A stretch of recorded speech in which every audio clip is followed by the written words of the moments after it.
Hi folks, my name's Jeffrey. And my name's Gabrielle. This is Hank. Axel's back here holding the fort down. And we are a motorcycle wheel manufacturer. We are specifically focused on flat track motorcycle wheels right now. And we are on our way to a flat track to do some tire testing. Welcome to our channel. American Flat Track is the sanctioning body of the largest professional flat track series in the country.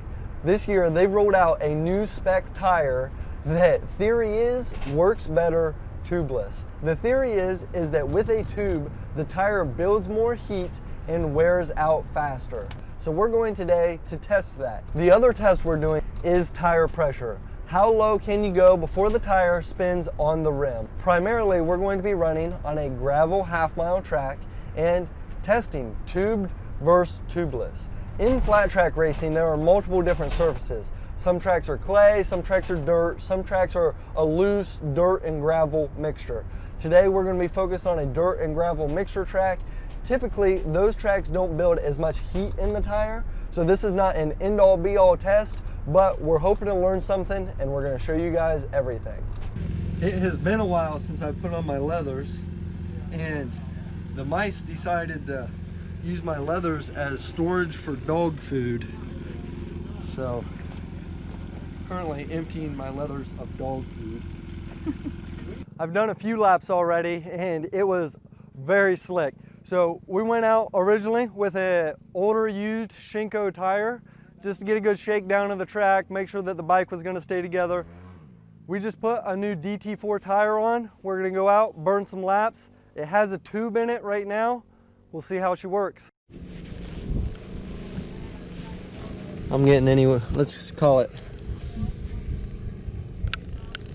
I think it's better if you get closer, isn't it? Call it 90.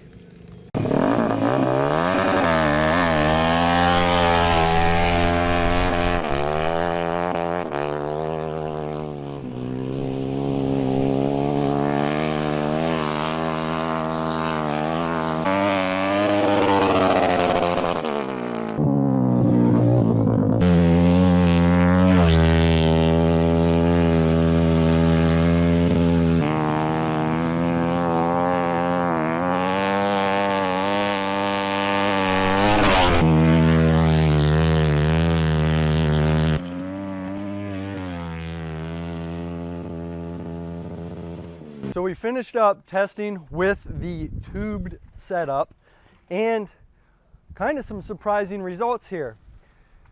So we started out at 23 pounds. We did 25 laps on the half mile.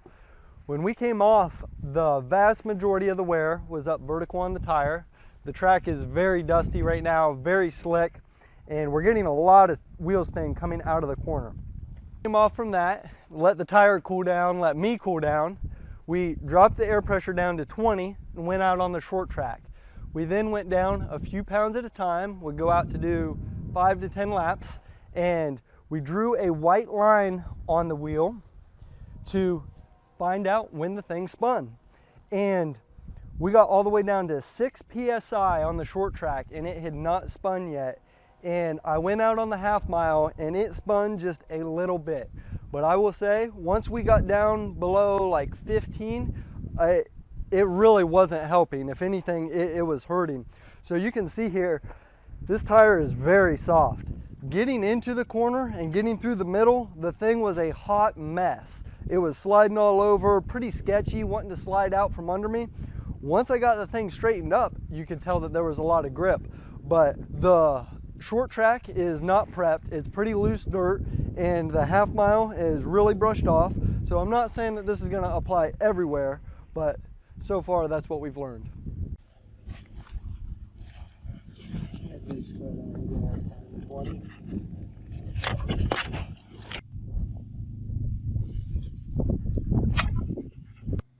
So we're all set up and ready to go with the tubeless test. Originally, we were just going to turn the tire around and run the other side of the tire, but we're seeing a lot of wear right on the center lug, and we didn't feel like that would be a good comparison.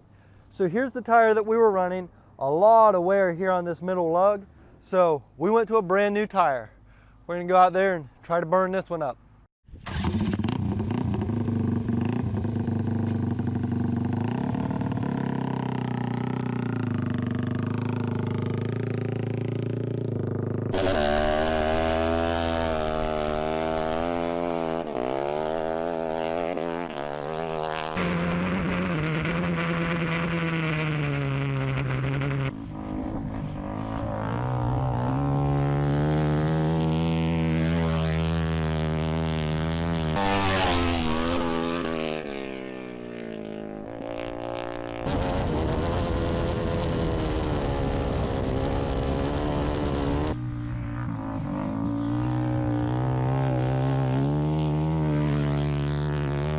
With these track conditions, this tire worked better tubeless.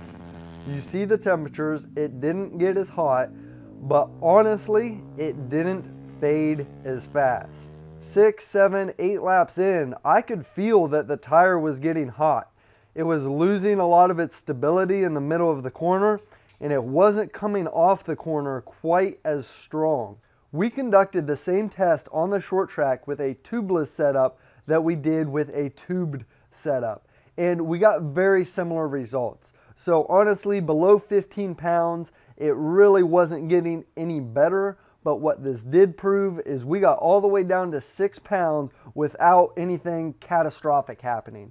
I understand that on a short track with a lot more traction, or on a twin, or with many different situations, you're going to get different results. But this gave us somewhat of a baseline to say we got all the way down to 6 psi and the tire didn't fall off the rim. So overall, we had a great day at the track. We had a lot of fun, and I think we learned a lot.